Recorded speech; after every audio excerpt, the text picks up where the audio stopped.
Dumela, Saubona, Sak Pase, Namaste, Obshin, Dubra Otra, Assalamu alaikum, Hotep, Buenas noches, bonsoir, and good evening. What's going on? Hey, folks, this is the Digital Couch Season 2, Episode 11. 11. I'm so excited to be with you tonight. My name is Joriel Inez Larrier of Larry's Education and Resource Network, where I plant seeds to help you grow. And I am so thankful and humbled to be sitting on the couch tonight, chatting with amazing people as always. And tonight is no different. First of all, let's just say shout out to spring. Shout out to spring. Has anybody seen beautiful buds on trees? The birds are singing a little earlier. There are things like blossoming along the curbs and whatever. I mean, I live in Brooklyn, so we got to get it where we can get it. But tonight I'm talking to a person who's going to be on the couch tonight, who is all about the green thumb. Let's welcome Sister Danielle Corbin. Good evening. Good evening. How are you? Yay! I'm so excited. I'm so excited. Excited to be here too. Oh, we are going to hop right into it. First, welcome to spring. Welcome to spring. Welcome to spring. We literally have planned this conversation, as you will see below. I was speaking to Miss Danielle Corbin, who is AKA Ms.Belladonna. Ms.Belladonna, we want you to type it in the chat, Ms.Belladonna.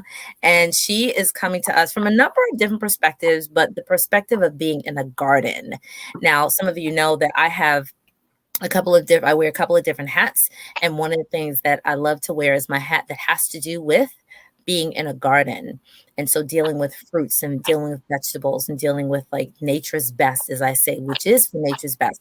And Miss Belladonna is like the queen of them. So Miss Belladonna, please come and just tell us like who you are. And then I'm going to pop some questions and we're going to get into our conversation tonight. But first, make sure everyone, you have to have what?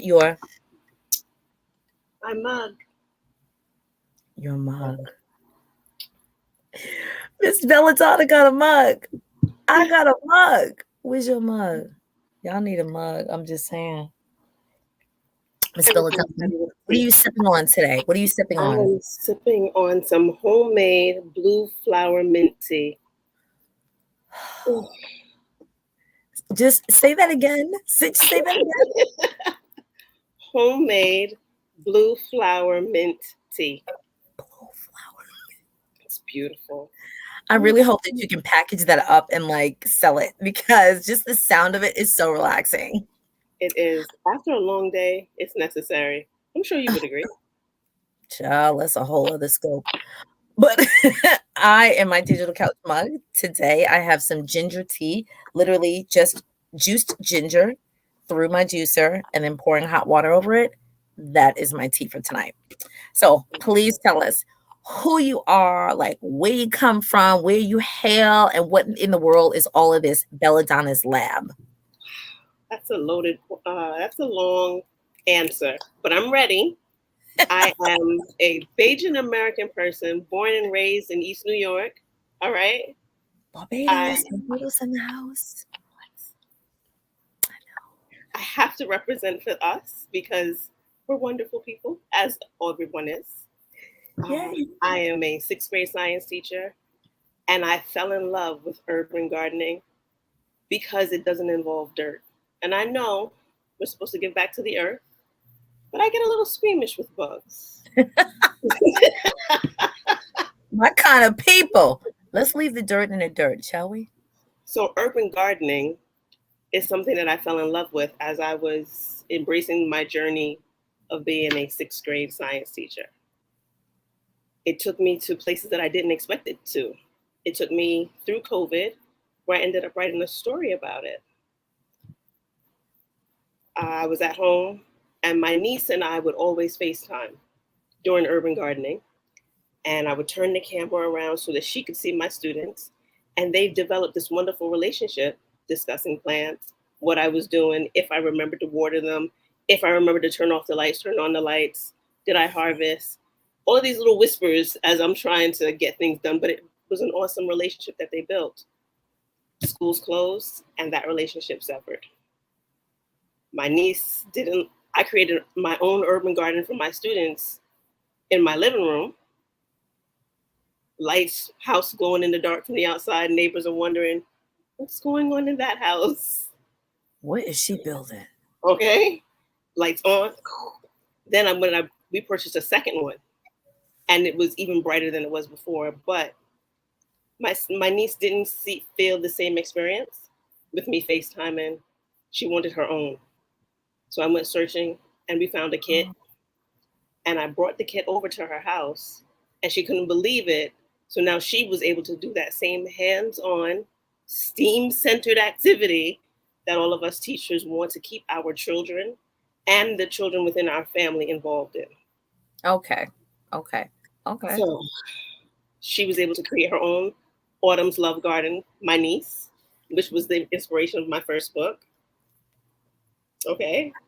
And excuse me. Wait. Shout out to I am a mini entrepreneur.com. If anybody doesn't know, you need to know I'm a mini entrepreneur.com. Definitely. That is the website to our books, where there's a series of books. They all started off with I'm a Mini Entrepreneur with my co-author, Tori Ellis, Dr. Tori Ellis. And we created a spinoff of the books titled Ms.Belladonna's Lab, which is all about STEAM with scientists that look like us. And my second book, which you're holding, is all about mindfulness and urban gardening, along with the two people that inspired me the most, Mr. Paco and Miss Santana. Just seeing their cartoon characters warms my heart. I love it. So let me dial back just for a second. So those of you who are watching, and please do what you need to do. Of course, you need to get a pen and a paper because there's going to be some beautiful gems dropped. But you also need to share this. Again, we're speaking to Ms. Belladonna, also known as Danielle Corbin. And her website is right down there. I like to say MSYMP.org because that's what I just remember. MSYMP.org. But that's where you're going to find out all about urban gardening. And I like to say, and this popped into my head right before we did our little logistics check, which I do before every single stream. And I said, wow, I was doing my homework of studying the person and what I was going to say. And I said, she's almost like a Black version of Miss Frizzle. We grew up on Miss Frizzle. Or a teacher, if you are a student that grew up in, let's just say, 80s, 90s, or what have you, and you know who this character is, she's not only a teacher that's in a book, but she's also a teacher that's in a show.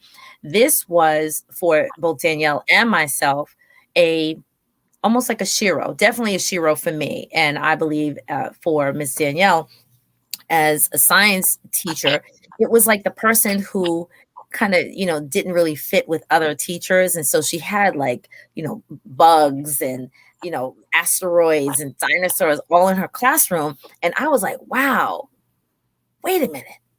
Danielle's like her. And then I said it to her and she was like, how did you know? Tell me what your response was when I said that. Like, you're like Black Miss Frizzle. Giggled just like the inner child that's giggling now because I remember Miss Frizzle, and that was the only example we had of a scientist. Right. Never in a million years did I think that I would be that same kind of quirky teacher in my classroom with different kinds of things around the room. Right now, my classroom is a greenhouse, and there's vine crops and all kinds of hydroponics going on. And then on the other side, there are owl pellets and bones of moles and voles and mice and birds. Wait, I know what owl pellets are. I know they're important, but okay. Yeah. Wait, do you have Madagascar hissing cockroaches? No, let's talk. I don't like bugs. Okay, good. We're not doing bugs. We that's why we haven't assembled the bug.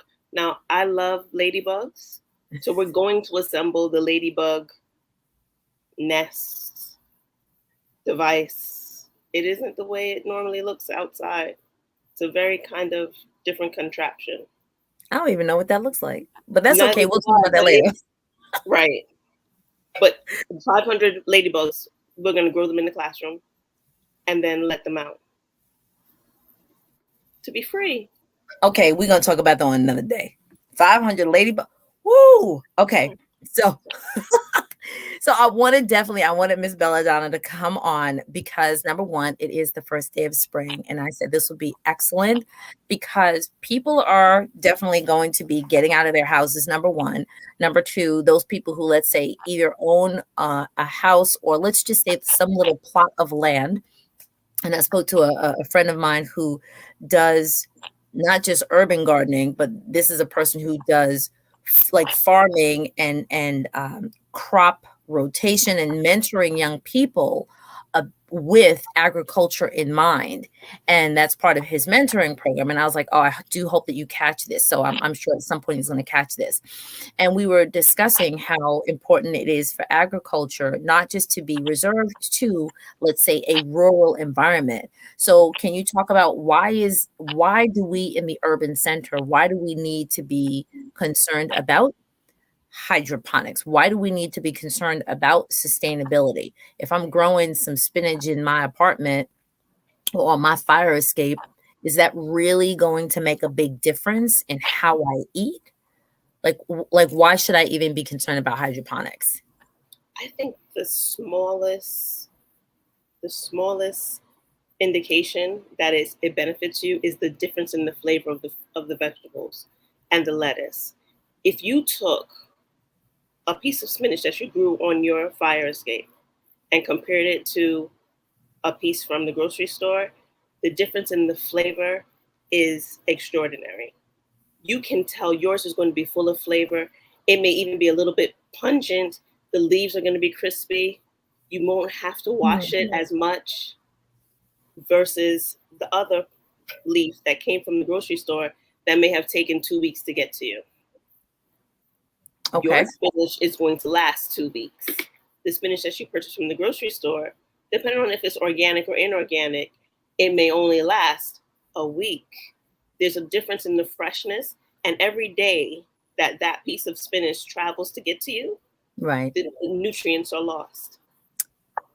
Okay, So but like right, farm to table, right? That's definitely a phrase that goes around. If anybody doesn't know what farm to table is, please at least drop it in the comments so that we can make sure that we address it. I want to talk about like how long is it going to take me to grow some spinach? I mean, I love spinach, but the amount of spinach that one can actually eat at one time, can I actually grow that much that I can actually eat it over what, like how much spinach can I actually grow? I'm just wondering because those towers are huge. Now they have towers that are a little less aggressive, not aggressive. They don't look as scary, I should say. They look scary. And they're tabletops where you can still enjoy it. But think about it this way: can you grow spinach all year round, living in New York? I don't know. I'm asking you. That's why you're here. Outside, well, rhetorical question. Please forgive me.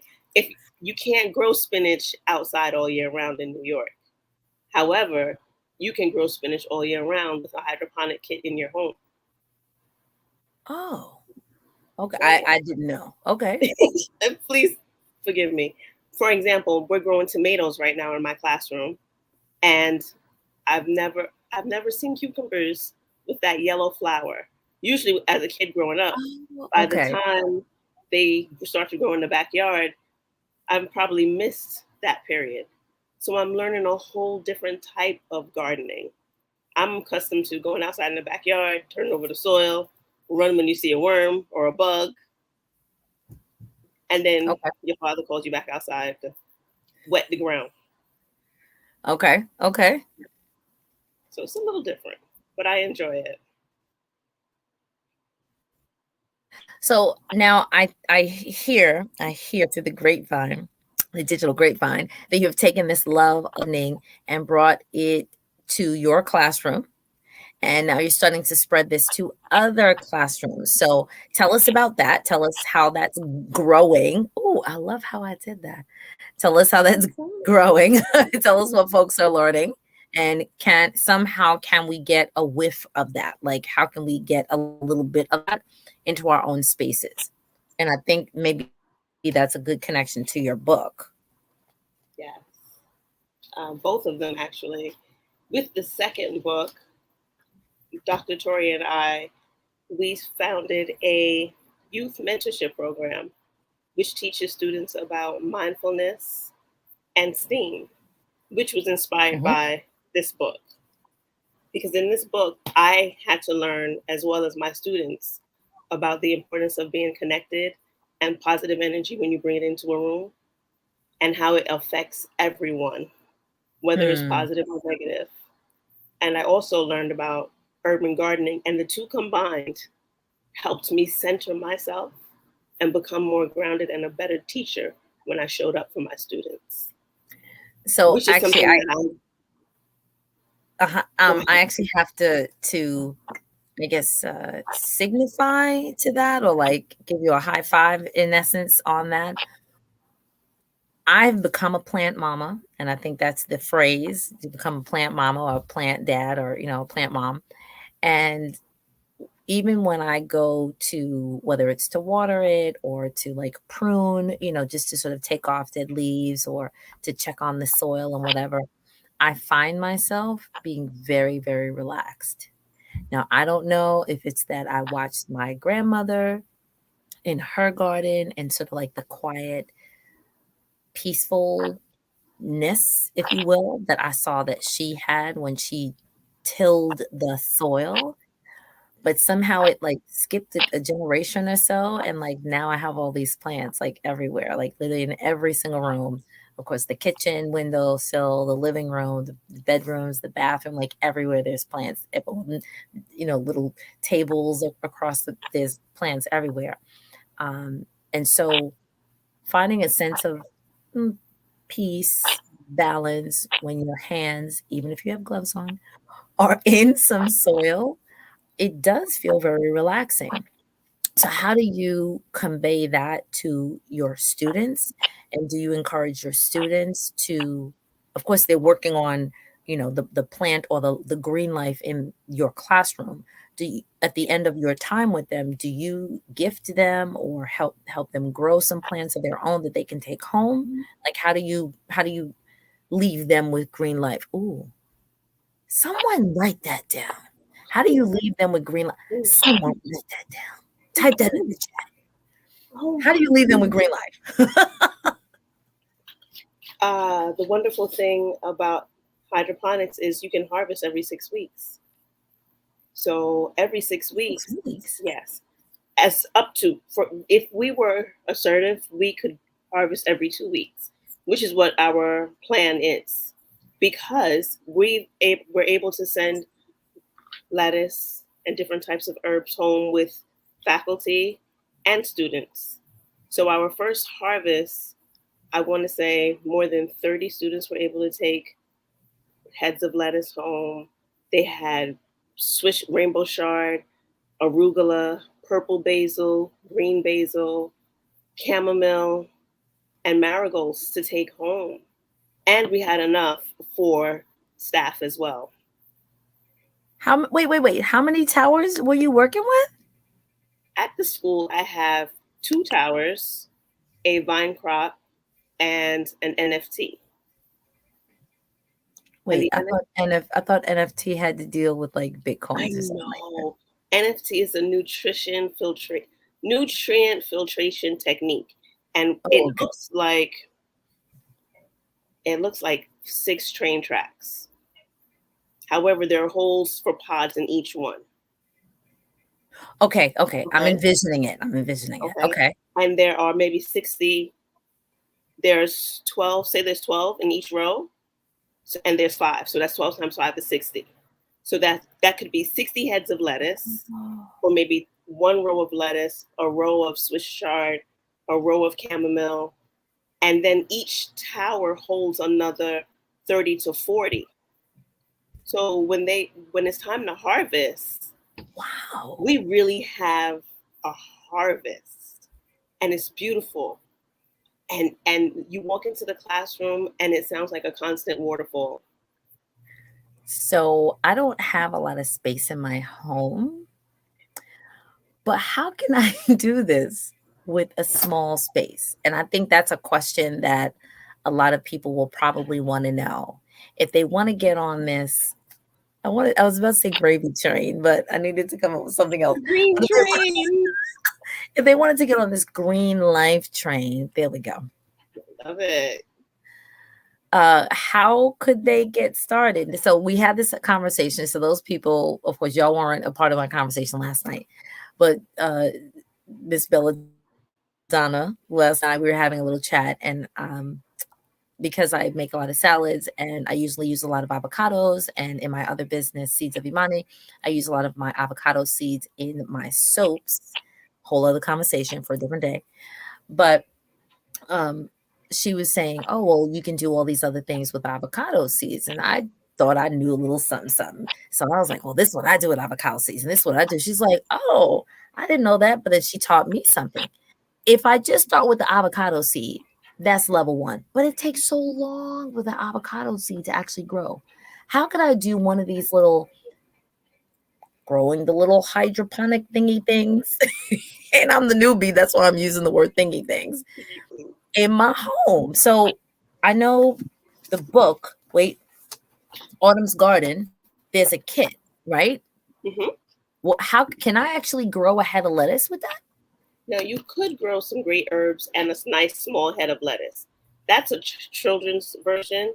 However, we're working on an adult size, a little bit smaller than the tower itself, one Okay. that would give you a good head of lettuce, some nice spinach.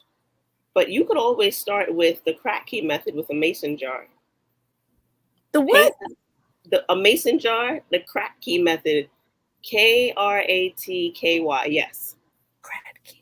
Somebody Mm-hmm. look up crack key. I'm gonna have to type this in. Go ahead. Okay, I'm listening. The crack key method. Okay. Right. You take a pod, you fill the mason jar with water. You take a net pod, and you can put some rock wool or clay pellets with some seeds, and make sure that the water is just touching the pod. And eventually, the roots will grow, and you can start growing herbs that way. Same thing with the avocado seed. You can grow an avocado. Once you let the avocado pit dry, it's going to separate. You can wrap it in a wet paper towel and put it in the window. That's how we did it when we were kids. You start there. That's It's yeah. Okay, I remember that. check it in a couple of days, maybe like 2 weeks. But check it every couple of days in between. Eventually, the pit is going to separate, and you're going to start to see the root come out of one end, and the stem is going to come out the other. And then you put it in that crack key method with the mason jar, and Oh, eventually you're going to see the roots as you lift and check. You'll see the roots grow. Take the leaves and make a tea. Add them to your ginger tea.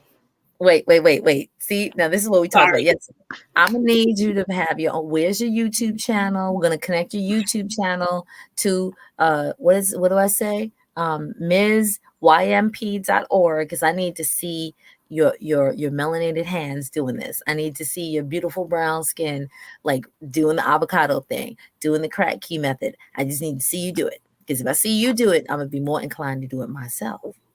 It'll be I'm gonna be achievable. more Yes. inclined. Yes. You can achieve it. Yes. I can grow it. I can grow it. So I hope that there are some people who have some questions. I know there are a couple of people on different platforms, and I see on our 3 different platforms, those people who are watching us, you are probably watching us, whether it is live on the replay on YouTube or Facebook. And so please, if you have any questions, please drop them. For those people who are just popping on, my name is Jorel Inez Larrier of Larry's Education and Resource Network, and this is the Digital Couch. And you are listening to also Danielle Corbin, who is also known as Miss Belladonna.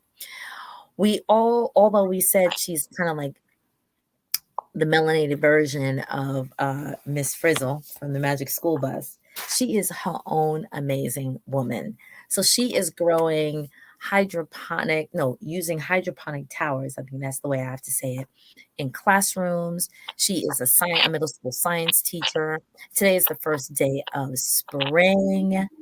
And so I said, we have to have this conversation on the first day of spring. And so it is just so timely.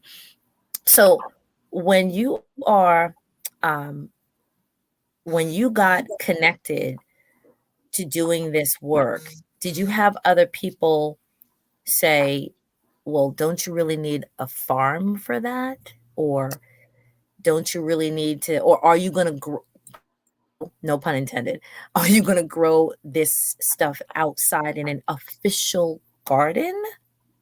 How did that work? How did you convince people like, I don't need to do dirt. I'm going to do it right here. And is it regular water that you use? Like water from the tap, or do you need special water? That's an excellent question.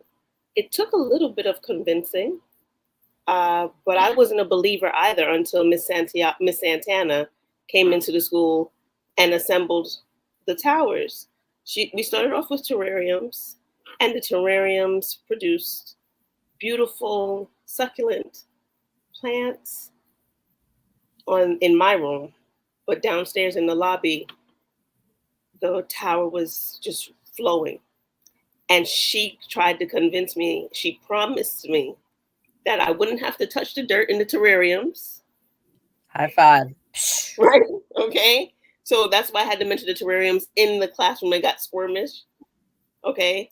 She said, I promise, you're going to love urban gardening because there's no dirt involved, no worms, no bugs. And my question to her was, and how are these plants going to grow? Right. I remember my mom starting off the avocado pit with just sticking it with 3 toothpicks and setting it in the jar. Okay. Did I know that was the crack key method at that time? No, I didn't. Okay. That's that prior knowledge connection. I was like, hey, my mom used to do this without dirt, so maybe we can. But I said, but my mom always took that pit later and put it in dirt. So right. And she said, nutrients.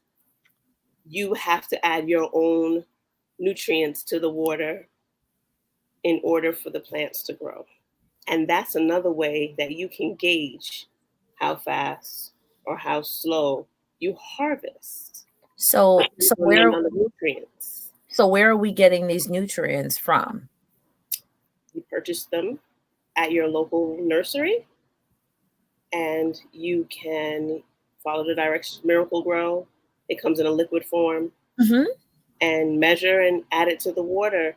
It's very important to make sure that your ratio of nutrients to water matches the directions, because it will alter the flavor of the food as well as the pH. Oh. So that's why sometimes your lettuce may taste a little bitter. It's because the pH was off.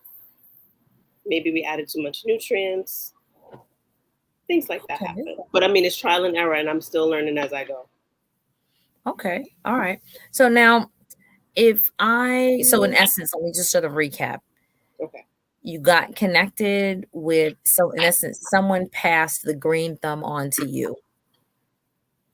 And I was very reluctant to accept it. I have to be very honest. Very, very reluctant. Because you're thinking growing means bugs. Growing means dirt. Growing means worms. I don't do 1, 2, or 3. There it is. But then, the heavens opened up and no dirt came down. All right, and heaven smiled on me. But a hydroponic tower raised up. Oh, I love the way I just did that. I mean, your phrases are on point. Okay? And that's literally how it happened. Beautiful. Beautiful. And of course, can I just say we have some eyeglass game going on tonight? Okay. I'm loving yours. Thank you. Some beautiful eyeglass game. I really wanted you to come on, as I said, to share all the great things that you're doing. The fact that you're bringing another version, like another example of the importance of green living. And I know that's a phrase somewhere. from the outside to the inside. I am very excited to see a lot more community gardens that are being erected in spaces where there may have been like a garbage dump or an abandoned space, and there has been money that has been put into community development to clean up those spaces and to do some community gardening. And some people are able and have literally the people power and the hand and feet on the ground to go out there for, let's say, 8 months of the year. Of course, like during the winter time, they let the ground rest. But there are other people who are also in food insecure areas. How do you see growing greens in your living room? How do you see that moving forward in terms of sustainability? Like, do you see, no, how do you see yourself as part of the movement to get more people and specifically people of, I'll say misinformed groups or separated groups, because there's a number of us who are from the Caribbean, from the South, and we lived on agricultural spaces. But moving north or becoming more industrialized, some of us are like, oh, I'd rather, for convenience, eat out of the can, eat out of the package or whatever. Now we're coming full circle, and you're a part of that. You're a part of us coming full circle. So, how do you see your work with hydroponic towers and urban gardening convincing people how important this is? To be honest with you, I literally think it starts in the home. And I'll explain. I was able to inspire families by just sending home a simple hydroponic kit with the students. So if it was that simple to inspire parents to invest in their own small units to grow and to get them involved with their children's learning, then it's possible. And for every New York, there's a roof that could possibly have a greenhouse on top. Why can't we take half of those community gardens, take half of it, and create a greenhouse right there so that the people in the neighborhood can grow and harvest all year round? It's just a space with some heat and hydroponics throughout. Because essentially, if you're feeding a community, that means you can only provide for them during a certain time during the year, Okay. depending on where you live. Having hydroponics or aeroponics would alleviate that time where you can't grow. Why not? I think it's possible. Okay. So now, I hopefully, and I'm sure I'm asking this literally for the first time, but I'm sure you already have the answer. Do you have a list of, what's the best word? I guess I'll say community resources that a local community or a block association can tap into to request either the funds or to request the support or assistance or the manpower or the supplies to construct these structures in their neighborhoods. Let it grow. I Thank you, my stream team. Go ahead. I am working with a group of people that can see that dream, and it's about raising enough funds to make it happen. We're Okay. looking for grants because it is possible with the right amount of funding. I know it's possible because my greenhouse classroom was funded by a grant. Nice. It was funded by, and I mean, I did it over the summer. I wanted my students to have it because that greenhouse classroom, I connected with New York Sunworks by asking them if they would just read my book, the first one about Autumn's Love Garden. And I Okay. explained to them how much my niece enjoyed it and the experience. That is what led to them going, you know what? You should have a greenhouse classroom. As I soon as love it. the world opens up and schools reopen, we're going to work to make sure that you get the garden that you wanted for your students. It was wonderful. I love it. Now, on your, let's see, over there on your, that white thing right there, is that, oh, that's, I almost thought that was like part of the hydroponic kit. No. You're going to have to, listen, that's okay. You're going to have to like take a picture of this kit and like put it as a post on there. But people, if you do want to see an example of this, please go to right there at the bottom, www. I like to say MSYMP.org. Please tell us what MSYMP.org stands for. It stands for Mindfulness STEAM Youth Mentorship Program. Mindfulness STEAM Youth Mentorship Program. Okay. Yeah. MSYMP.org. MSYMP. We are embracing that. I ran it by Tori and she said, I love it. It rolled right off of our tongues. Right. Yes. So easy. So please go look up MSYMP.org. Ask more questions. If you know of whether it's a child in your family, or even if it's just yourself, if you're accustomed to doing gardening outside of your home, that's great. But if you'd like to bring it on in order to continue to raise and harvest your own greens, and nobody's asking people to like leave, other food items that some people know what I'm talking about, to the side and just live raw, live green. We're not saying that, but to be able to have more control over what you eat, what you consume, and are there going to be, let's say, pesticides and what have you in the things that you don't really know what you're growing. Oh, excuse me, what you're consuming if you're purchasing it from a store. But if you're raising it from your own hands, psychologically and literally, the hands that have raised your food and the hands that are going to now, as Francis Rogers Rose would say, when you eat out in the street, you're taking someone else's hands and putting them into your stomach. Let me repeat that. When you eat out on the street, you're taking someone else's hands and putting them into your stomach. Why not interact with your food? Because your food interacts with you. That's the point of this conversation. So I am just astounded to be a part of your community. I am blessed to know you. I love saying I roll with the best. I'm definitely going to be keeping in contact with you because we also kind of work on a couple other projects together. But I wanted everyone to know Miss Danielle Corbin, aka Ms.Belladonna. So I no longer have to just depend on my Miss Frizzle, because I have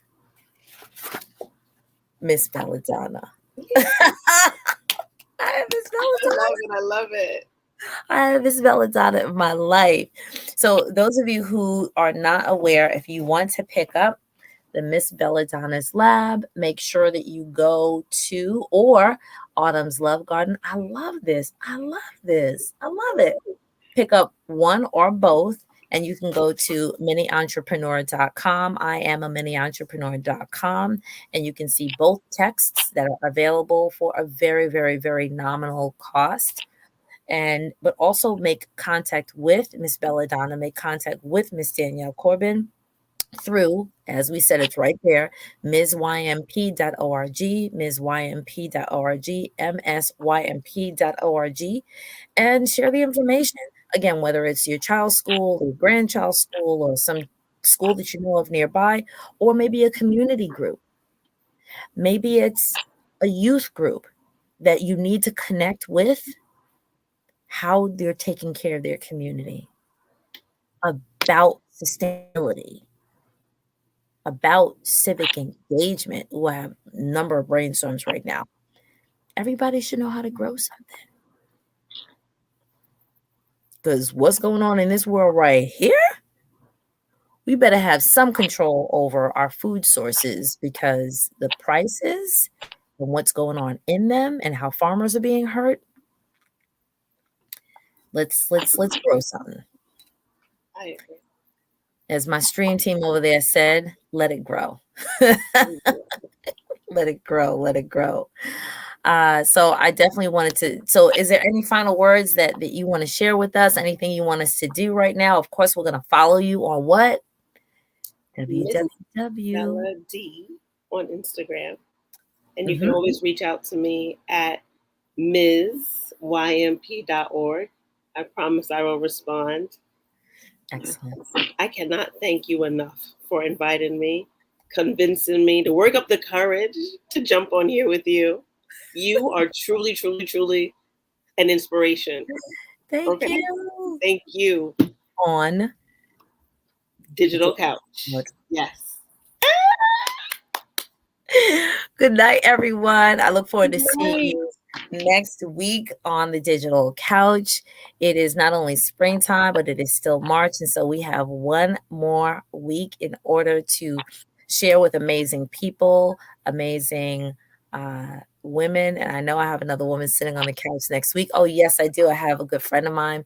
And so we want to make sure that this is my only clue to get your house in order. That is my clue for next week. Get your whole life in order. And the first week is going to speak to that. So I just have to say, just get your planners, because that's the theme of the day. So, peace and blessings. This is a Learn to Grow You moment where I plant seeds to help you grow. This was season 2, episode 11 of the Digital Couch. And this is Danielle Corbin, aka Ms. Belladonna of MSYMP.org, speaking on hydroponics, urban gardening, a little bit of mindfulness. We'll come back to that and speak on that on another day.